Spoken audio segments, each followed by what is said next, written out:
Hello everyone, this is André Helon from Brazil. Welcome to Gallery Teachers Masterclass. And my masterclass is about the Engage, Build, and Consolidate framework.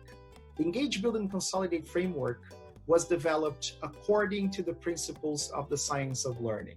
And the science of learning helps teachers and anyone in education get informed about how the brain actually learns, how the mind actually learns. Is that important? Should we know that?